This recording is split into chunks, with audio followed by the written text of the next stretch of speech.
আমি মোহাম্মদ আতিকুজ্জামান। আজকে আমি আসছি ফাইন্যান্সিয়াল স্টাডি অ্যাপ্রুভের অফিসে। আমার আয়ারল্যান্ডের ভিসা হয়েছে সম্প্রতি জানুয়ারি 2024 সেশনে। তো সেটারই ডকুমেন্ট কালেক্ট করার জন্য আজকে এখানে আসলাম। তো ইন শর্ট আমি আসলে ফাইন্যান্সিয়ালের সাথে যে আমার জার্নিটা এই আয়ারল্যান্ডের জন্য এটা আমি একটু শেয়ার করতে চাচ্ছি। বেসিক্যালি ব্যাপারটা শুরু হয় হচ্ছে আপনার আগস্ট সেপ্টেম্বরের দিকে। তার আগে আমার ইউএসএ তে একটা রিফিউজাল ছিল মে 2023-এ। এরপরে যখন আমি কোনো অপশন খুঁজতে থাকি যে আমার মাস্টার্সের জন্য কোথায় ভালো হবে, তো আমি আমি সোশ্যাল মিডিয়া বা গুগলে ঘাটাঘাটি করে মোটামুটি আয়ারল্যান্ডকে দেখলাম যে একটা ভালো অপশন। এরপরে আয়ারল্যান্ডকে যখন চুজ করার পর এরপরে আসলে কিভাবে আগাবো এটার জন্য আরো সার্চ করতে থাকলাম সোশ্যাল মিডিয়াতে।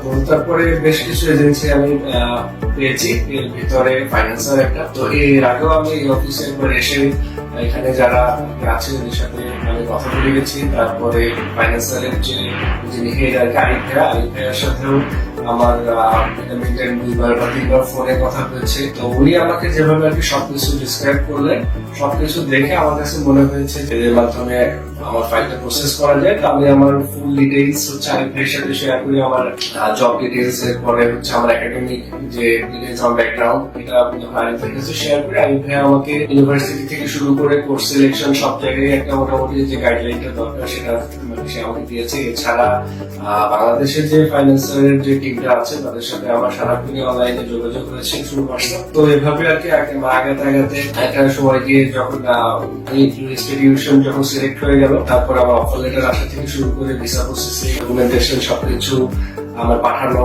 আবার আজকে এসে আমি রিসিভ করা, এই পুরো প্রসেসটাই হচ্ছে ফাইন্যান্সিয়াল আমাকে যেভাবে সাপোর্টটা দিয়েছে এটা আসলে বলতে গেলে যেটা আসলে প্রশংসার দাবি রাখে। আর এই বাইরে হচ্ছে আমি এর বাইরে হচ্ছে আয়ারল্যান্ড কেন্দ্রিক আরো দু একটা এজেন্সি ভিজিট করেছি, বাট আমি কারোর সাথে আগাইনি। বাট যেভাবে একদম শুরু থেকে শেষ পর্যন্ত হচ্ছে কোন রকম অ্যাপ্লিকেশন ফি ছাড়া বা কোন রকম ফাইল ওপেনিং চার্জ ছাড়া থেকে শুরু করে এই আজকে রিসিভ করা পর্যন্ত ফাইন্যান্সিয়ালের সাথে আমার কোনো আর্থিক লেনদেন এখন পর্যন্ত মানে হয়নি। এবং মানে যেটা আমাকে আরিফ ভাই কমিটমেন্ট করেছিলেন যে ফাইন্যান্সিয়ালের সাথে আমার কোনো মনিটারি কোনো হিসের জন্য দরকার হবে না, এবং সেটাই আমি আজকে দেখলাম। তো এই হচ্ছে আমার ইন শর্ট জরুরি। আর যদি বলি যে আয়ারল্যান্ড কেন্দ্রিক যদি কেউ কোনো প্ল্যান করে থাকে তাহলে ফাইন্যান্সিয়ালকে চুজ না করার কোনো কারণ নেই, কারণ তারা যে কমিটমেন্টটা করে একদম শুরুর দিন থেকে শেষ পর্যন্ত যাচ্ছে। আমার মোটামুটি অফিসিয়ালি বাংলাদেশের ফাইন্যান্সিয়ালের সাথে আমার হয়তো মানে আজকের এই পর্যন্তই ছিল, এবং এর ভিতরে আমাকে যে কমিটমেন্ট আরিফ ভাইয়া করেছেন বা এখানে ফাইন্যান্সিয়াল যারা আছে তারা করেছে, আমি সবকিছু এ টু জেড বলবো যে যেভাবে আমাকে বলা হয়েছে বা যেভাবে তারা করেছে আমি ঠিক সেভাবেই পেয়েছি সবকিছু,